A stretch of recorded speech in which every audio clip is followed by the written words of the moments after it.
Hello. As the Oscar season comes upon us, we're going to start talking about some of those films. Welcome to the HolmFront.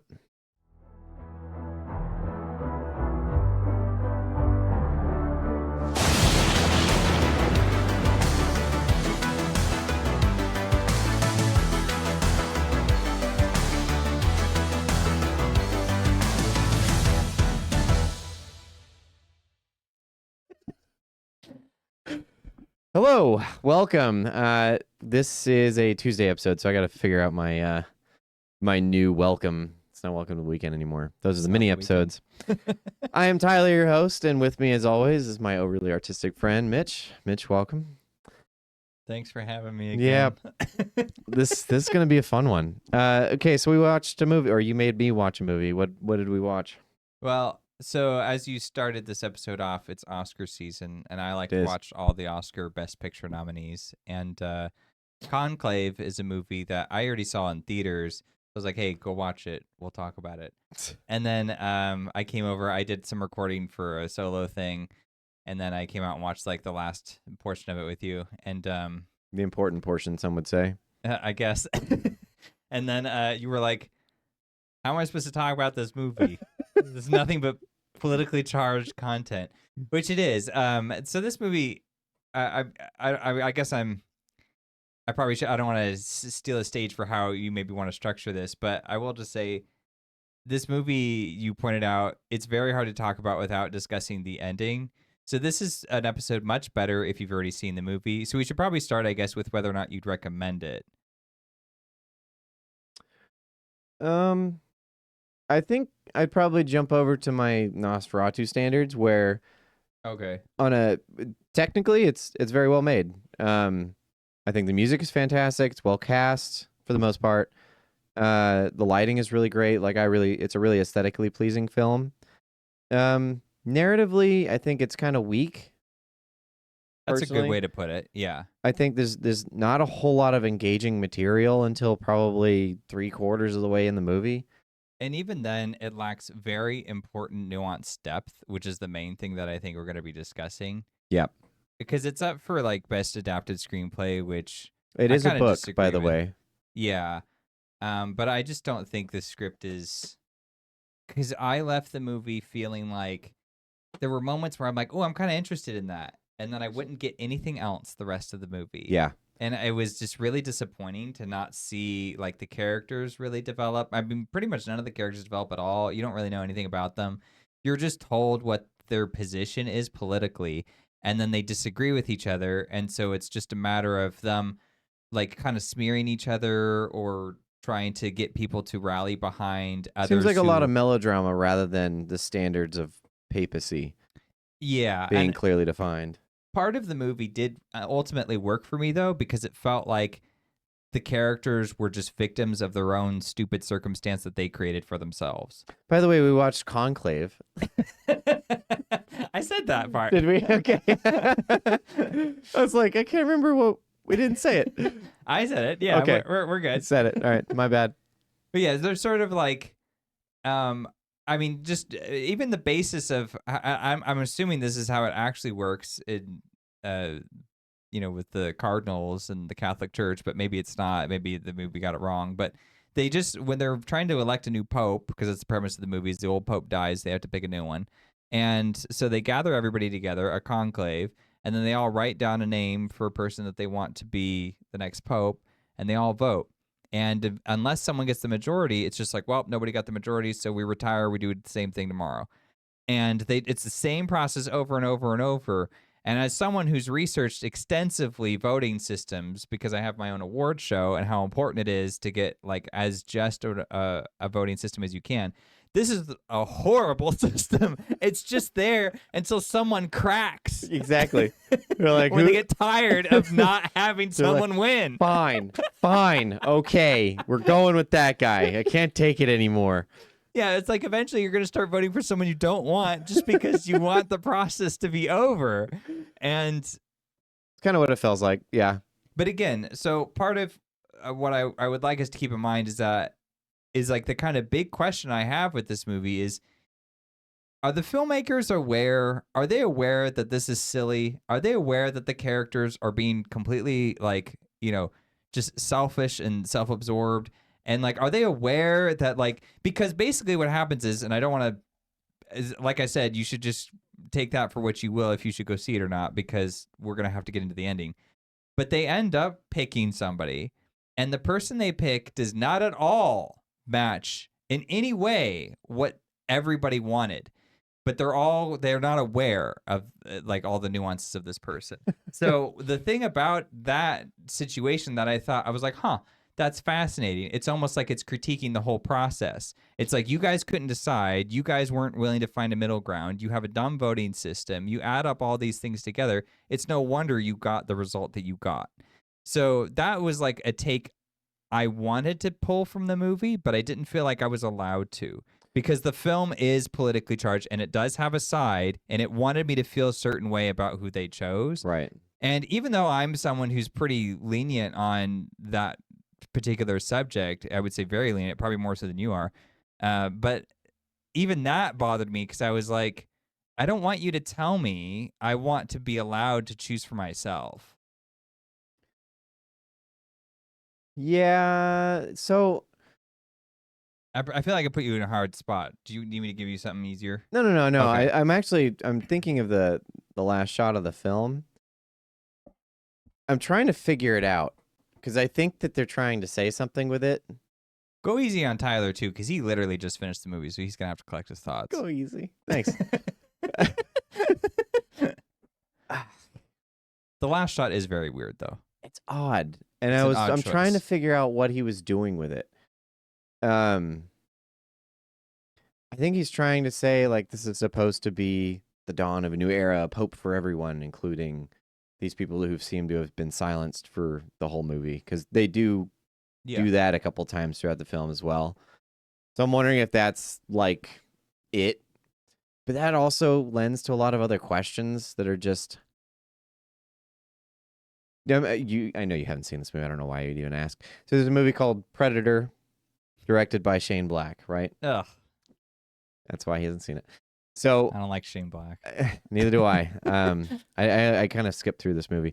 But the ending of it is the Predator is trying to find like the ultimate human, right? Like that's the psychology of the film. And the one that he picks is this autistic kid. And so I guess what he's trying to say is like autism is like the next level of humanity or something. Whatever disability this kid has. That's kind of what this movie feels like it's trying to tell us, is like, there's like this it picks a people group and then it's just like, you know what, you guys, right. Yeah. It's almost like trying to say we found the bridge, but inherently it is controversial, this bridge. So that's what I think it was trying to say at the very end. Yeah. Like, because they these three ladies walk out of a door. They're like talking about something you can't hear, and then it focuses on the door as it closes behind them. Yeah. And it's almost like we've closed the door on the past and we're moving forward or something. Right. And they chose women specifically. So that's what I'm trying to get from the movie. I don't know. It's pretty abstract, and it was real strange, like, after everything that had just happened, because everything important happens in the last, like, 10 minutes of the movie. Yeah. And it's a 2.5-hour movie. And so when you get to that last scene, you're just like, whoa, what? So yeah. Well, and it's things that it brings up that are not really, I don't want to say important, but they're not made to be super relevant in the movie. Because you're talking about like this interest in women, and that is sort of in the movie. But to me, that just felt like window dressing, because it was like the Catholic Church, and they have specific attitudes about women's role in the church. But the point of the film, they were just playing that out faithfully to how it is in real life. That's all I took from that. The point of the film the end is they're like, it's important, and I was like, wow, I didn't realize it was important. Okay. No, it seemed like it was trying to subvert all the actual standards of the Catholic Church in general, and that's why I was reading that in, because let's be fair here, that director seems incredibly politically charged. Like, this film was going for a political message rather than a message of the Catholic Church or a critique on the voting system or how they choose a pope. Because, I mean, all that would have been, in my opinion, much more interesting in the first place, because I'm sitting over here for 2.5 hours trying to figure out, like, what are we doing? Because there's a number of candidates, I think it's like 4 or 5 of them, that are, like, above the others for candidacy of the pope. And I was like, okay, cool. It sounds like we've set up our stakes, right? And so Yeah. now we're trying to figure out who we would vote for ourselves, which is great. Fine, cool. Yeah, And it's a then fun premise. and then you have Ralph Fiennes, who's going around kind of putting everybody in check. And so inevitably, Yeah. he's going to be looking into backgrounds and finding dirt and all that kind of stuff, which I don't mind that either. And I think some of the ways are interesting, but you only learn a couple of things about a couple people. It's like 2 or 3 of them. Mm-hmm. And you're like, okay, but at the same time, they don't seem like they're enough to disqualify someone from the papacy. They're definitely enough to cause doubt in everybody. But then you have this third factor, and the third factor is this random guy who shows up out of nowhere, and then the film even says that. It's like, Yeah. hey, there's a cardinal here that no one has heard about or understands who he is. But we know he's nothing about him, literally. He's from Kabul, and so their reasoning was that they don't have the Catholic Church out there because they'd be killed. So his cardinalship was kept under secrecy, and so they're trying to like portray him as someone who's brave, being a cardinal in these areas where it's very frowned upon to the point of death, without actually having him prove it himself. The only things you get from him in the movie are who he supports, which is Ralph Fiennes, which we'll get into in a second here. Mm-hmm. But the whole movie's kind of like that. Like it's trying to get you to think these things about certain people without showing you why you should think those things about the people. It tells you a lot of things. It tells you the opinions of other people that have on certain characters, but it doesn't show you. There's no reason for you to back anybody or be against anybody. You just see a group of flawed humans going for a pretty high stake. And then you're just left in the movie being like, okay, a lot of these guys seem really too ambitious to be the Pope, which seems to be antithetical to what the Pope should be standing for. So I'm not really sure I should be backing any of them. But it doesn't, like, none of the movie helps me pick someone except for Ralph Fiennes, which... Yeah, so Ralph Fiennes, it's my stance that Ralph Fiennes should have been Pope. And the script was indicating, everything had indications that that's what's supposed to happen. Because he had one trait that nobody else had, and that was humility. And a reluctance to, gain that power. He didn't want it. And what's funny in the movie is as he's, because he's in charge of running the conclave, he's asked to do that. So he is in charge of making sure everything is being conducted. And a part of that starts to bleed over into him sort of finding out information about the other cardinals. Oh, I'm going to pause it. Okay. Pretend like that didn't happen. Right. All you. Thanks. So, Ralph Fiennes had humility, which seemed to be no one else's defining trait. So you had to address the sound. Yep. And that's over with. It's over. I don't see you anymore. You keep addressing it. It didn't happen. Okay, so he's checking in on the other cardinals. And as he's doing this, he's digging up a bunch of dirt about these guys. And in some cases, he's having to reveal that information because no one's aware of it. And he's like, hey, you're voting for this guy, but if you knew this, you wouldn't be. So I kind of am obligated here to make you aware of what you're voting for. Or actually, in a more specific case, he's kind of like, you're receiving money. He's buying you out, your vote. And we're aware of it now. And I'm letting everybody know that we're aware of it. And there's another one that he confronts, and he's like, you can't be Pope because of this. Like, you need to revoke your name. But he confronts them, like, individually. He conducts himself fairly well. But the thing is when he does that, it's like the other cardinals, they get nasty. And they turn on him, and they're like, this is you. You're the one who's ambitious. You better watch yourself, mister. Well, that's okay. So that's the interesting thing is that Ralph Fiennes, he goes up to each one individually and he says, hey, you should not be conducting yourself this way. You shouldn't be a candidate. You should probably just recuse yourself, essentially, is what he's saying. So he gives them the opportunity first, and then they refuse it. Yeah. And then he's like, well, you forced my hand. I can't allow this, which is your character, right, to come in and break down the church, essentially. And so then he reveals, and it's for 2 characters specifically, that he does it. But then, like when he does it, everyone's like, you're revealing these guys because your own ambition's getting in the way. You're trying to be Pope. It's like, well, so you don't want to know about these things that would make these guys disqualified that they should have told you in the first place? Like, It's a Well, weird standard, but Ralph Fiennes is the one that continuously holds himself to a high standard throughout the movie. right. Well, that's what makes him the best candidate for the job. Even like his friend that he interacts with, his friend at one point is like, just forget about this evidence. And he's like, well, this is damnable evidence. We can't do that. And he's like, no, just forget about it. Because Stanley Tucci. yeah, Stanley Tucci's character. He's like, if you reveal that, then it destroys our last remaining candidate on our side. And so what happens is now we're going to end up with the other guy. Do you want him to be Pope? And it's sort of like a blackmail situation almost, where he's like, or like choose lesser of evils or whatever. And they even talk about that a little bit in the movie. And Ralph Fiennes, he's very non-committal. There's like this scene where he's just like scrunched into himself and he's like, I don't want to do this. And there's like a real strength to that, but there's also like a bit of naivety in there, and there's a bit of like a lack of like a strong will. So basically what I'm saying is throughout the movie, it's like it's building up a case for what makes sense for this character to adopt this role, but he's not ready yet. He's the one who is like on the path to actually like receive this honor of being Pope, though.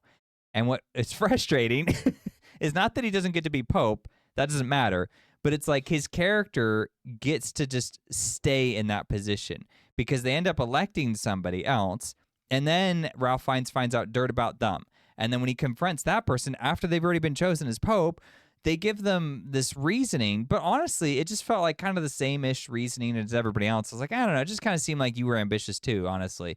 And then you leave that room and Ralph Fiennes is like, this is gonna work out. This is okay. And I was like, no, it's not. Like, it's not at all. And this is you need to stop giving this character that comfort. The whole thing about making him Pope is you have to accept that not everything is gonna be nice and easy. You can't just be like, well, we can all get along. No, you can't. That's the whole point. You need someone who's a leader who's gonna say, we're doing this now.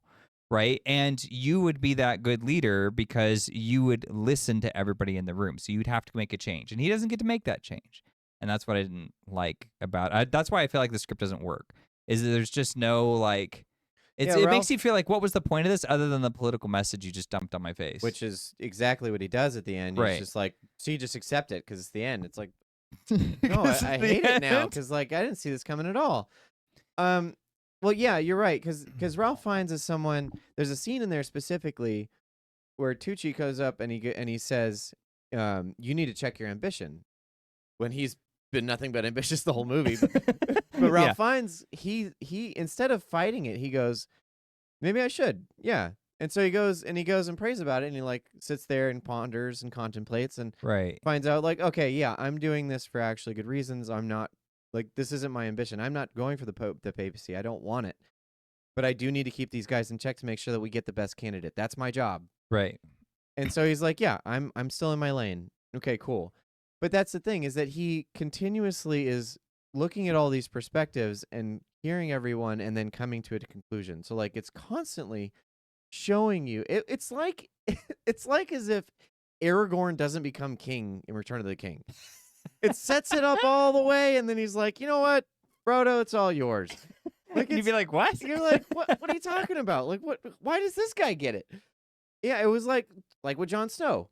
Like, they set it all the way up, and they're like, nah, Bran. Right. Like, well, what? It's so it does that thing where you are clearly following this path, and then this guy just comes out of nowhere and smacks him out of the way. Yeah. You're like, the whole point of this thing was you were showing me that whoever doesn't want the papacy, who doesn't want the power, is the man that's probably most capable to handle it. Right. But the thing that I would argue was even a bigger problem of the film is that he gives a speech in the beginning about who they should choose. And in my opinion, it was like, this is your spot where you should have laid out all the standards by which they should attain in order to become pope. Like, what is it that we're looking for that would make someone the best pope?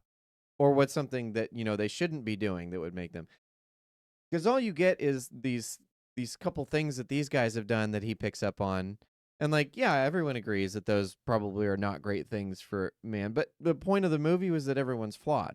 Yeah. So you're not going to find an unflawed man. You want to find a humble man, like you were saying, which Ralph Fiennes continuously shows that he has. Over and over and over. And then the one character that gets to be Pope, who is elected in Pope, the two things that he does do not symbolize humility at all.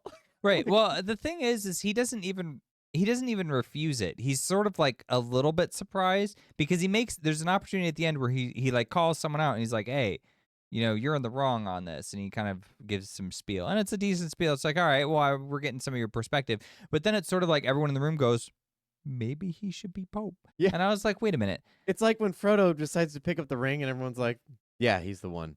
Yeah, but it's or like, not justified at all because he hasn't done anything to prove himself. At least Frodo carried the ring.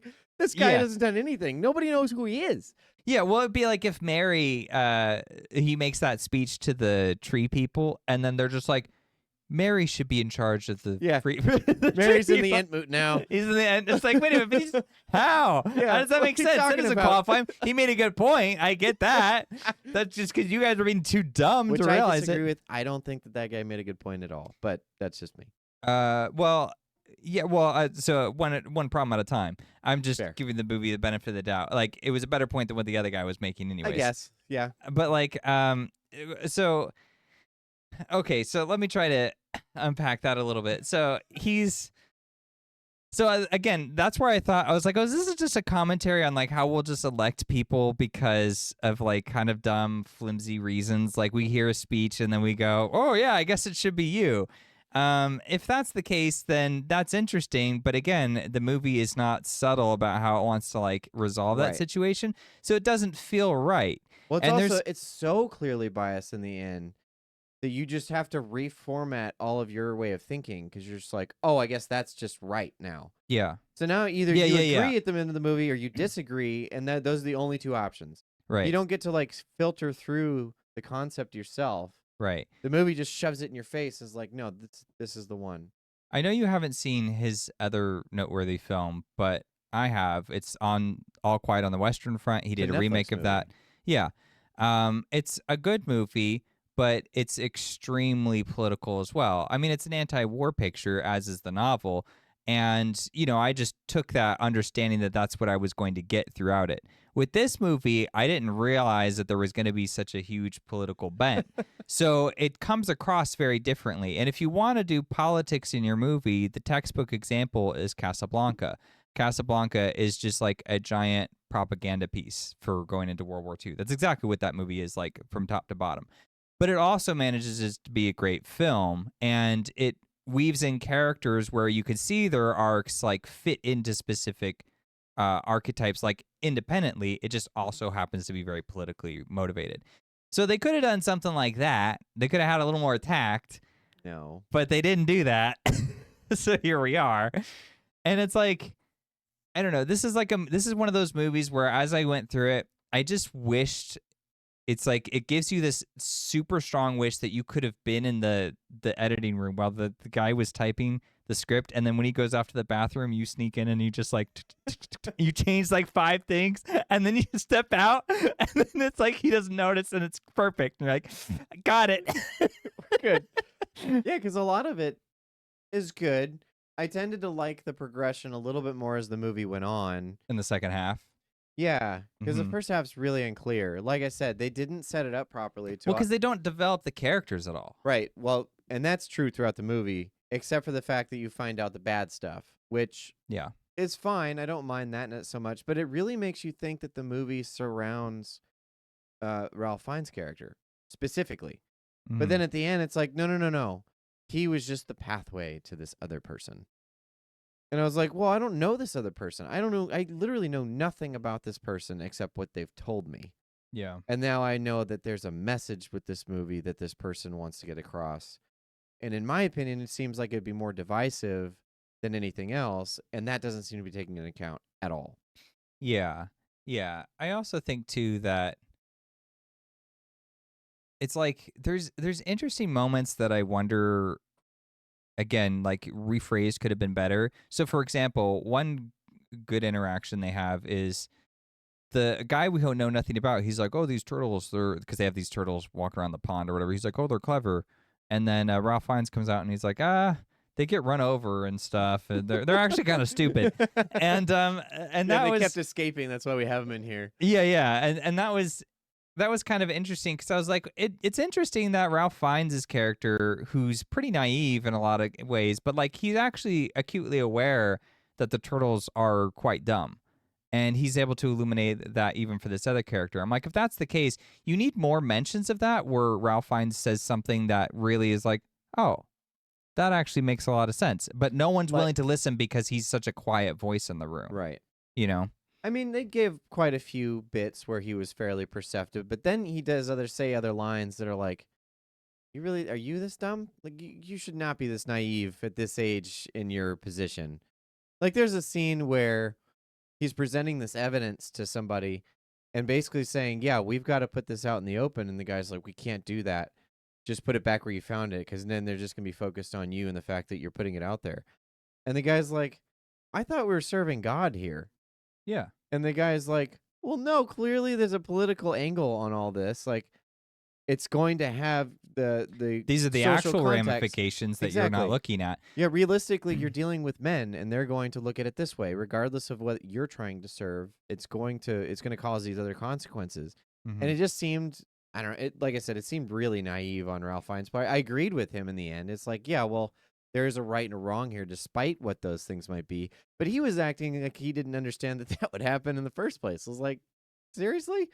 You know what they're going to say. You know that they're going to be like, you went through that room when you weren't supposed to. Like, yeah, that's fine. I was okay with that because they use it as an element for growth. Because he's always going to this other character. I forget his name, the actor, Stanley Tucci. Yeah, so he's always going to see him for advice and counsel and stuff.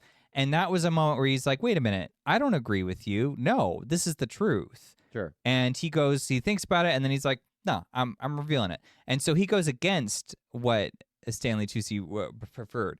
And I like that because I'm like, that's great. Now you get to see his character. He's like coming into the role of Pope. He's like making a decision saying like, I heard what you said. I usually follow your advice. This time I'm going to have to deviate because I think it's wrong. And my moral conscience is leading me elsewhere. Sure. So I thought, again, it's like you're led to believe that that's supposed to be a payoff of some kind. But then he just keeps like, it just ends with him still stuck in that cycle. Because there's this other moment too where everybody's basically been taken out pretty much. And Stanley's like, we're going to have to go with you. Like, you're going to have to be Pope. And then he's they're faced with an option. And this is another place where I kind of disliked Tucci's character specifically, but just in general, the messaging of the film was he was like, well, yeah, we've got this kind of traditionalist over here. And the only way we're going to defeat him is with you now. Yeah. And so it was kind of implying this like political angle again, rather than a moral angle. Because in my mind, like, this is the Catholic Church. Shouldn't you be holding them to moral standards to find out who you're going to pick? Instead, he was like, well, it was basically liberal versus conservative, and he kept like harping on that point. And I was it's like, not basically, that's specifically what he says. He's like, we have to make sure our liberal agenda gets through. It's like, yeah, I was like, I don't care about the liberal. Like, what about the Catholic Church agenda? Like, what are those standards we're trying to hold to? Because he kept saying stuff that didn't seem like it lined up with the Catholic Church, but in his mind, like, Ralph Fiennes' character was becoming this, I don't know, this bastion essentially that would hold those values that had been now established by the previous pope. And he's like, we're going to lose like 60 years if we let that other guy get in here. And the thing was, it seemed like none of that was really nuanced either, because there's that speech at the end where that guy gets up. So a bomb goes off, and you don't really know why or from whom or what. You just know that there was a car bomb and then like a suicide bomber. And so this guy just automatically jumps in. And he's like, and we have Muslims, we have mosques and all this kind of stuff. We should be fighting this holy war. He's like, and they're bombing stuff. Is like, so is he just assuming that this guy was Islam because there was a bomb? Like, you don't know that. Yeah. So because they're blocked out from. They're not supposed to be aware. Doesn't know anything. They get to know like a sparse bit of information because they're supposed to be in the conclave, so they can't be aware of outside. And Ralph Fiennes only shares that information because it's like 52 people died or something.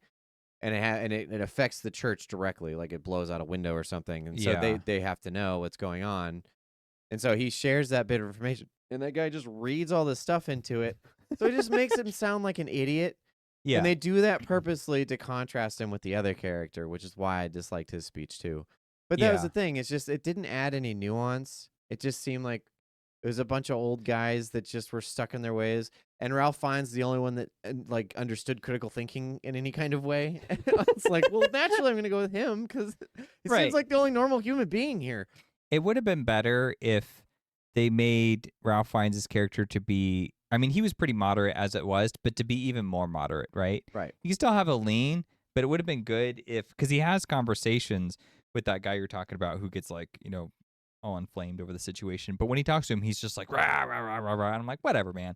Like, he should have been presenting like a valid argument that would have seemed reasonable to Ralph Fiennes. Sure. And it should have been like this like intellectual battle. And then it could also been interesting, especially if the film wants to be political. It's like, why don't you use this as an opportunity for how Ralph Fiennes gets the message and the perspective from both sides, but they don't get it from each other.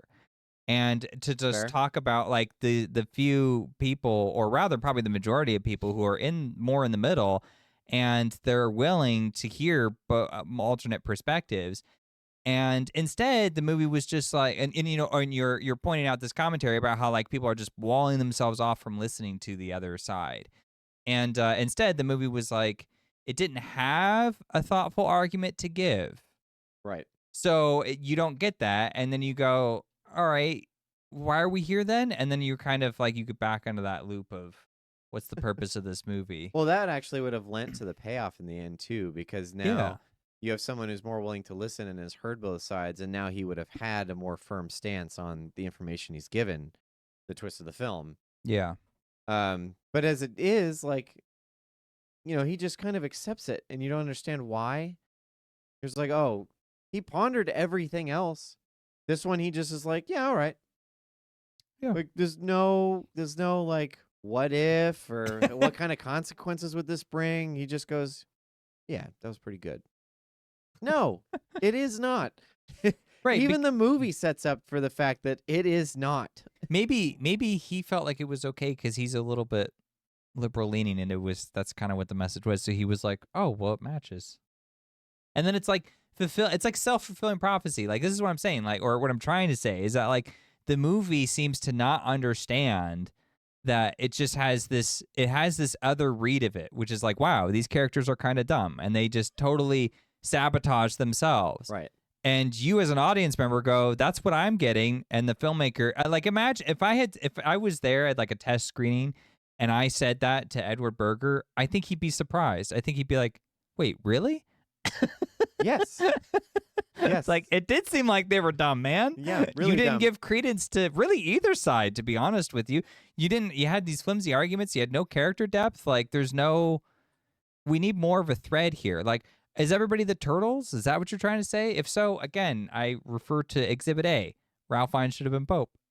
Agreed. Because he's the one who knew the turtles were stupid. Yeah. So either he's the smartest turtle or he's the one that won't get him killed as fast. But that's the thing, is that it seemed like, especially because you had that set up where he's the one that listens to each argument. Mm-hmm. But then he has that moment specifically with Tucci where Tucci's like, well, don't be naive. This is going to cause further consequences outside of the fact that you just think it's the right thing to do. Which was a fair, interesting perspective. Which is a good perspective, but Yeah. that should have been the lead up to the payoff at the end, where Ralph Fiennes now has to consider the information he's given and what other real world consequences could come from that. right. Because I'm sitting here Which thinking, he refuses like, to do. right? Because I'm not Catholic or anything, but I understand what some of that reality would do to the Catholic Church. So that could really shatter some of the pillars of the Catholic Church and of the papacy and the cardinals. Like, people would have some questions. Right. And a lot of people would probably just leave the faith if that was the case. And that doesn't seem to be taken into account at all by either Ralph Fiennes or this other character. And that's what I hated about it. Like, yeah. Even barring the political messaging and what is said, the fact is that nobody seems to think, like, what would this mean in the grand scheme of things? Like, if this ever got out, what would that mean? Yeah. And that's not taken into account. He just doesn't care. He just gives this like weird. It's super preachy. He just gives this message. And he's like, "Well, I've accepted it, so it's okay." And it's like, who are you? We haven't learned anything about you through the whole movie. You just show up out of nowhere. We're just supposed to, we're supposed to accept that you're a cardinal, and that's even given into question. And then we're just supposed to accept, like, well, he gave one message that sounded kind of good. It was better than the one the other guy gave, so I guess we'll just make him Pope now. Right. He gives no arguments. He gives no stances, except that one, which is pretty vague. Like, the one speech he gives was like, okay, I'm going to need to hear a little bit more before I figure out where you actually stand. But then he doesn't say anything else. I really don't understand why he deserved to be the Pope after that. It just seemed like what the movie was trying to say was speak against the whole thing. Was like, oh, so this is what we're here for? We're just choosing the least bad? And it spoke down upon that concept. Right. But at the end, they go with the least bad. That's what it said. I was like, this is the least. You said this is a bad thing, and now you're like, well, going with the least bad, I guess. Like, what? I feel like we need, in order for it to be clear to the audience that, like, that the characters are all just caught in this delusional bubble, it's like you do need a character who deviates away from that. And that's where we were kind of depending on Ralph Fiennes in particular to do that, and it just doesn't deliver.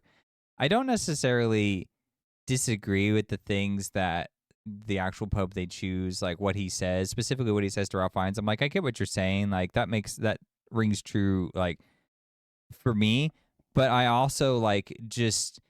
It was another example of you just having your own justifications, Right? Like everybody else. So it doesn't And matter. He wasn't given to prove that to anybody either. Like, right. He didn't have to. He didn't have to help anybody up to that way of thinking. He just had to say, "Well, this is the way I think." So yeah, I'm good with it. So you should be too. And it was like, that doesn't work. The other thing. And now you just sound like an arrogant jerk.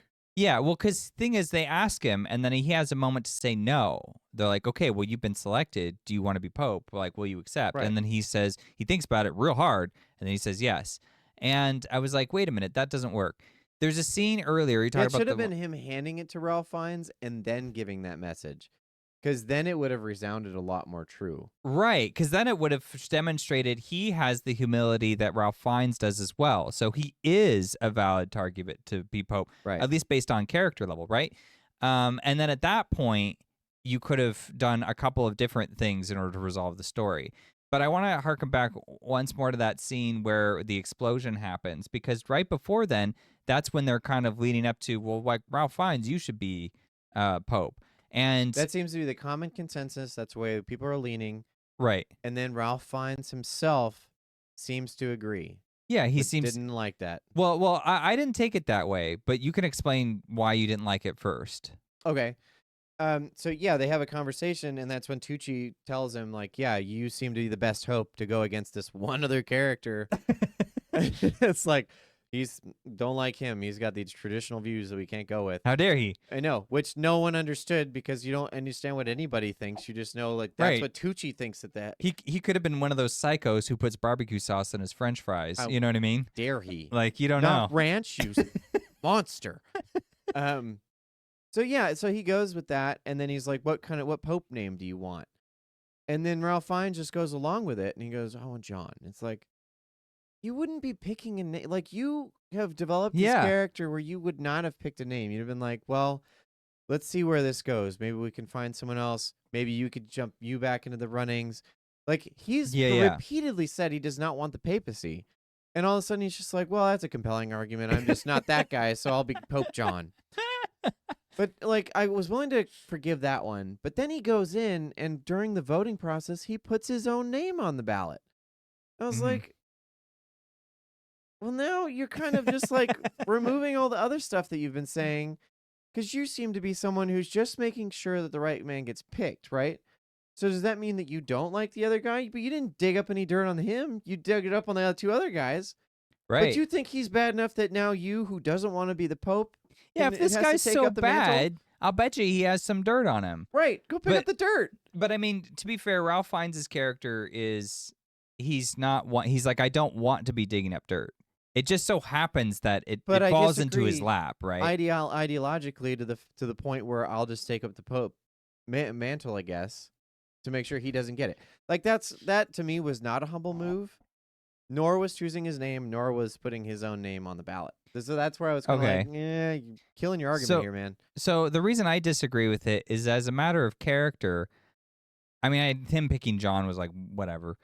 But like when he writes his own name down, he's like really thinking hard about it, and they really drag out that moment. That's fair. And when he goes up and he puts the name down, what I wanted him to do is to pause and then take his name back. Oh yeah, so there's like a bowl.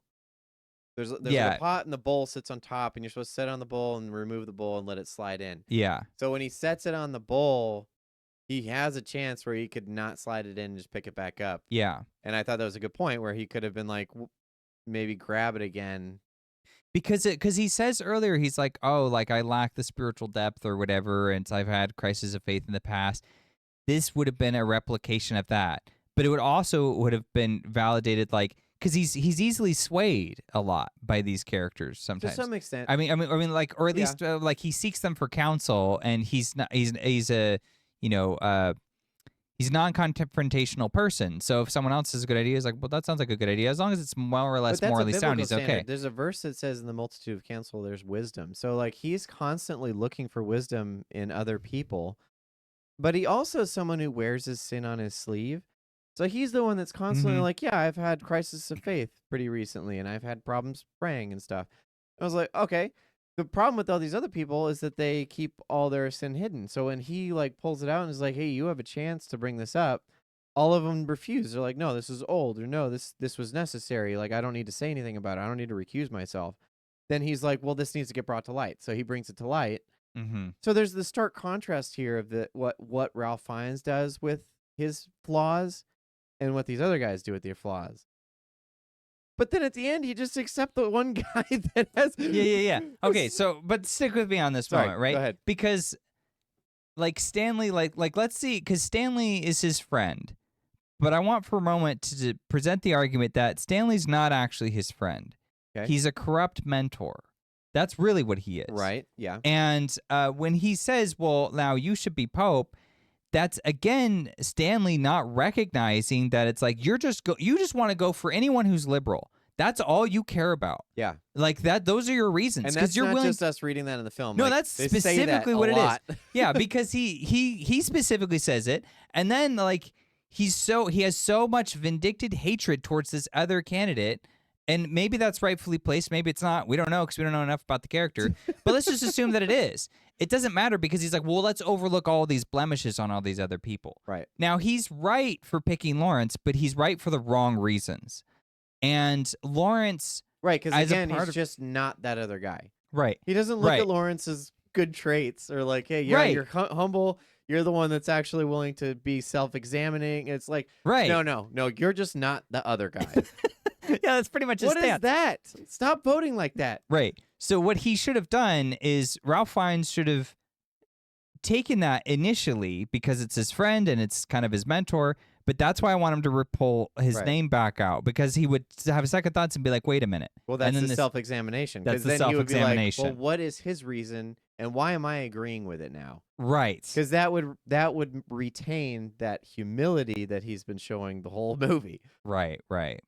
But then something happens that's external that kind of takes away the consequences and then of doesn't either really decision. let them play it out. Which I'm okay with, but the fact is the movie actually... We don't get to go back and address that. What? That's what the problem was, is that it prevents us from going back to address the... Well, it would if it went your way. The thing is that he actually slides his ballot in. Yeah. So he actually makes the final decision. So that's where I disliked it. It was like, this guy wouldn't have made that choice. Yeah. And I like that, despite the differing reasons, like we both agree that there should have been more to that scene. Like it would have been more impactful had they actually put some thought into it. Yeah. But instead, we get something that was antithetical to him. And it may have just been like pointing out a flaw with him, I suppose. But the thing is, like, it didn't really seem, because he's the dean of the conclave, which just means that he's kind of keeping everybody in check. And one of the things you pointed out was like, shouldn't that disqualify him from being a candidate for the Pope? Which I thought would have been more interesting, because now, like, yeah, I'd probably accuse him too. Like, you're just digging up dirt because you want to get the papacy, because he seems to be the only one with the power to do so. Right. When other guys do it, that's dirt on them. It's like, well, this guy did X, Y, and Z, so that's bad. You shouldn't be doing that. But the thing with that was, I just assumed that was again part of the actual process for how it probably works, which is silly. But like, yeah, I disagree with it too. I think that's silly. But like, whatever. I guess that's how it is. Yeah, it probably is. I mean, regardless, I'm just looking at the movie. Yeah. I don't actually know the whole process of the conclave, but it does seem odd. Like, I would be questioning his ambition if I were in their position for sure. It's like, well, he's allowed to wield these powers apparently. Yeah. And so, I mean, it's inevitably going to lead him into a, more advantageous position. But He's chosen by the late Pope, isn't he? Is he not? I For the next believe so. conclave? He tries to resign, and the Pope says no. That's what I do. I don't know if he actually yeah. chose him to be dean, but I knew that he didn't allow him not to be dean. So Yeah. Okay. indirectly, I guess. Okay. Yeah, because he tells him. Yeah, he prevents him from resigning, which is also interesting because Yeah. he's. Yeah, what was this crisis of faith about? Like that You don't get to sounds know that really ever. interesting. Like what? Because I think that would have been a really interesting message about the subject of faith, right? Because he does make this speech. I know you don't like it much, but I like this speech where he's saying like, there needs to be room for doubt because if you don't have doubt, then there's no need for faith. So it's actually essential part of like sort of trying to balance like being human with also trying to adhere to spiritual values and I guess I don't want to say like demands but like or prerequisites but like responsibilities I guess and it would have just been nice if like we knew more about him to understand why it's so difficult. And I honestly, like knowing his character, I would assume it would be something really lightweight by comparison to everybody else. Probably. But he takes it really seriously. But he takes it so seriously, right? Like he's so hard on himself. And, that's why he won't let himself, be Pope. But that's what makes him a good Pope is that he understands his own limitations much better than everybody else. Right. Well, that was the point, right? That's the whole point we've been making with this video is just it seems like it wasn't self-aware enough to make that payoff. He was too focused on this message he wanted to get across.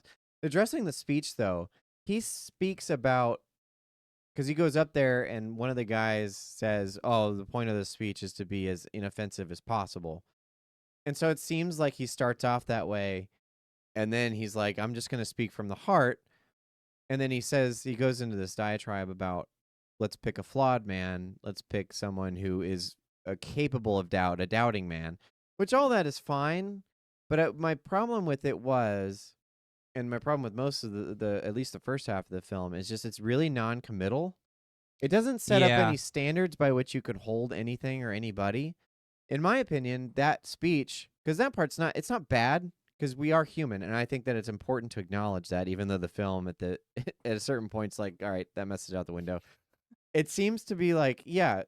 Each man is flawed and incapable of perfection, which is why we adhere to different standards, right? Yeah. I.e., biblical standards, God standards, whatever. Standards, yeah. Whatever those standards might be that you're holding a pope to, in my opinion, it would have set the film up really well in order to make clear to the audience what those are. Yeah, what are they actually so looking then for? We can have the stakes. Yeah, he doesn't set up any stakes. He just says, yeah, let's choose a flawed man. And then the film proceeds to not show you anything except one or two flaws from one or two people.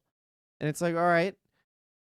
So now the movie just kind of drags for a while because you're just like, I'm waiting for any kind of stakes. Like there's finally some scenes with some stakes, but the movie itself kind of like just establishes the process at first, which also sucks. Like no one's up there presenting arguments. No one's like presenting accomplishments, or you just see a couple of people that are extra ambitious that you don't like. And then you see this process where everyone just writes names and they go, well, didn't reach 2/3. Let's write the names again. Like, are we're just gonna do this ad nauseum until something happens?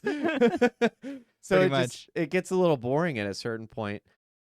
The boring part is worth noting because I feel like I went kind of on a longer discussion about a movie or a version of this movie that doesn't actually exist. That's because I just wanted to talk about that. 2.5 hours, and we've discussed all the substantive stuff, which happens in the back half. Well, but the substantive stuff doesn't actually happen. It was just our version of what could have happened that would have given us substance in the movie. So it's not at all a compliment. That's fair. Yeah, but the movie is incredibly boring because like I took my mother to see it and she fell asleep in the theater, which she doesn't really fall asleep in movies unless she's extremely tired. But yeah, so she fell asleep in it. I obviously was awake. I was more or less engaged, but that if that says anything, it's engaging enough. Like because I tend to lose interest pretty quickly too. It didn't lose. But you like slow movies, yeah. But I'm saying like there's a certain point, like Brutalist, for instance, was just like Get on with it. Okay, Oh that my that gosh. has a different reason altogether, which you're hearing in another different Foreshadowing. episode. But yeah, and like look at Lord of the Rings extended edition, or Batman. Okay, those are all like way more stimulating. This is I'm talking like, what's that movie? 12 Angry Men. This is like almost like a 12 Angry Men. I haven't seen that one. So. It's just 12 angry gentlemen in a room talking. Figured that much. That's all it is. It's just angry men it's talking. It's a court drama. I know that. Court drama. Yeah, but I mean it's great because it's just talking. It's just guys talking. But that is engaging because there is a source of tension there. The problem with this movie is that it keeps taking the tension away from you. Yeah. Because you're like, well, what am I supposed to be rooting for here or against? Or what am I supposed to get from this at all? The first time that I was actually like jumping in was he has that conversation with the guy who has like a past. There's an incident that happens at lunch, and he goes and confronts the guy, and he learns all the information about what happened or the backstory of it. And then he's like, hey, do you want to talk about this? Because I already know what happened, but I need you to like clarify and kind of help me understand why you're still eligible for the papacy. That one was really engaging because it was like he was holding the guy accountable. The guy was pushing back a little bit, but then you were starting to be like, man, this guy seems like he's really justifying a lot of stuff that he shouldn't be justifying here. Yeah. And so, but then there's a moment of redemption at the end too, which Ralph Fiennes jumps into, which is another reason why Ralph Fiennes feels like he's the Pope. Yeah. Because the guy's like, he breaks down. He's like, will you pray with me? And even though like there's every reason to be kind of upset with this guy and kind of judgmental towards him, he's like, yeah, I'll sit and pray with you. And then he sits next to him and he's like, all right, how much more reason do you want me to have to vote for Ralph Fiennes? I want him to be Pope. I got it. Right, but because he sits with this man who's like having this breakdown from something wrong, horrifically wrong he'd done years ago. Right. And, he's devastated. It's a 30-year-old sin that he hasn't faced up to. Right. But someone else drags it into the light for him. And then Ralph Fiennes is forced to like confront him about it. And so then the guy is like, well, I guess I've got to confront it now. Right. And since now it's happening, Fiennes is, again, like you said, he could have been way more judgmental about it. He could have smeared him to no end if he really wanted to. But instead, he's like, yeah, of course I'll pray with you. Like, I'll just sit here and we'll just take a minute and we'll just, come. Yeah, it gives him a hard truth. Yeah. He's like, I don't think you'll ever be Pope, but that doesn't mean that there's not redemption for you. I think you're still a great man. And then he sits and prays him. I was like, fantastic. There's some actual stakes in this scene. Right. That's like true, genuine forgiveness too. And it's like, and like you're right. Like it's a perfect example of him just carrying out the act of like a good, religious leader, like a pope, like a good pope. So I don't know. He should have been Pope. I feel like we should have to stop. Like, I don't know if you should even go and watch it again. I mean, watch it, I guess. If you're watching all the Oscar Best Picture nominees, then go for it. It's on there, obviously. And it does look nice, and Ralph Fiennes is amazing, and that goes without saying. Water's also wet. Yeah, exactly. There's good things about it. It's just the script is really like, and then the director is kind of like, this is my point, and you're like, all right, come on. Yeah, we got your point, man. Thank you. Yeah, the script unfortunately is really watery. It doesn't have a lot of actual substance. It also doesn't go out of its way to just present messages and allow you to come to a conclusion. It's like, no, this is the right conclusion. You're like, thanks. Which we love that here on the HolmFront. Oh yeah, it's my favorite. I love that a lot. Love your bias. Okay, so since I won't make this too much longer, but I think just kind of pulling out from that movie a little bit, what is it nominated for? Oh, shucks, I haven't quite memorized them all yet. Oh, my bad. I probably should have brought that up beforehand so you had that ready to go. But I do know that it is up for Best Picture, obviously. Ralph Fiennes is up for Best Actor. That's fair. Good for him. He's never won. He should win. I think sometimes people forget that he didn't win for The English Patient, which it seemed like he was going to because that film won Best Picture. I've not seen that. So, but it was like this huge epic movie. It's Ralph Fiennes. Yeah.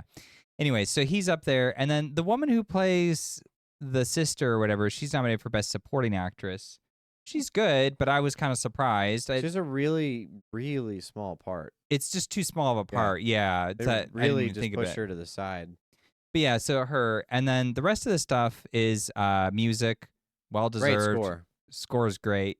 So yeah, and the score is like doubly great because it's good music, but it also makes the boringness of people talking more interesting. Yeah, highly recommend going and listening to that if nothing else. Yeah, it's also nominated for Best or Adapted Screenplay. That's the one I'm contesting. I don't think it should be there. I think that's ridiculous. Disagree. And then there's two others. I want to say production design and cinematography. Oh no, makeup. Makeup's one of them. Oh. Which I think makeup's deserved. And then the other one, I don't remember what the other one was. Okay. Visual effects. No, I'm just kidding. I mean, the film is really aesthetically pleasing. Like, it is just nice to look at. Mm-hmm. I really like all the dark colors and the reds, and it's aesthetically nice. It is. So there are some things worth watching in the movie. But the thing is and I think we talked about this before, and like more and more I'm like, if your script's off, man, Really? you've got it. Like everything else has to be like incredible, or it needs to have like an excuse. Like if you are I don't know, like maybe a sci-fi movie or something where like there's a necessity for really incredible visuals or something like that because of like what it's about, then I can kind of get behind it a little easier. But it's like, man, the script, Everything has to serve the script. If your everything is not serving the script, then you failed. which is this movie. Which is this movie. It's been conclaved. Anything else? No. All right. Thank you for watching. Enjoy the Oscars this season.